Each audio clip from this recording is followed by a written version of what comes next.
प्रश्न नहीं, परिभाषा बदलनी होगी। चाहती हूँ उकेरना औरत के समग्र रूप को इस असीमित आकाश में, जिसके विशाल हृदय में जज्बातों का अथाह सागर, जैसे संपूर्ण सृष्टि की भावनाओं का प्रतिबिंब। उसके व्यक्तित्व की गहराई में कुछ रंग बिखर गए हैं।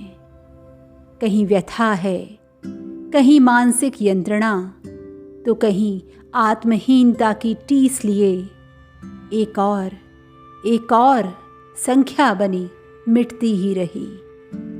कहीं छल और कहीं बल का शिकार बनी, शरीर ही नहीं आत्मा से भी जख्मी। कहीं राख तो कहीं सवाल बनी मिटा दी गई।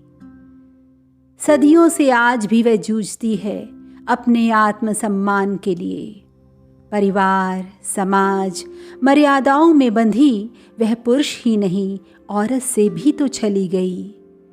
सिहर जाता है वह समा जब सिसकता छोड़ उसे संवेदनहीन हो, तटस्थता से नई परिभाषा दे आगे बढ़ जाता है ये समाज।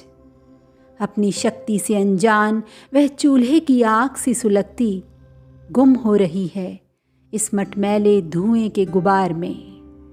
बस अब कोई प्रश्न नहीं, औरत की ये परिभाषा बदलनी होगी।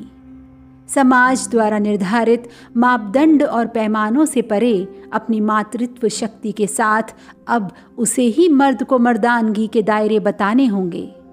समाज की ओछी मानसिकता को नोच बराबरी का हक पाना होगा। नए विचार और नए समाज को जन्म देना होगा। वही होगा उसका समग्र रूप इस असीमित आकाश में। प्रश्न नहीं, परिभाषा बदलनी होगी। परिभाषा बदलनी होगी। दोस्तों, आपको मेरी ये रचना पसंद आई है तो कृपया लाइक और सब्सक्राइब ज़रूर कीजिएगा, ताकि मेरी कलम इसी हौसले के साथ आगे भी चलती रहे। धन्यवाद।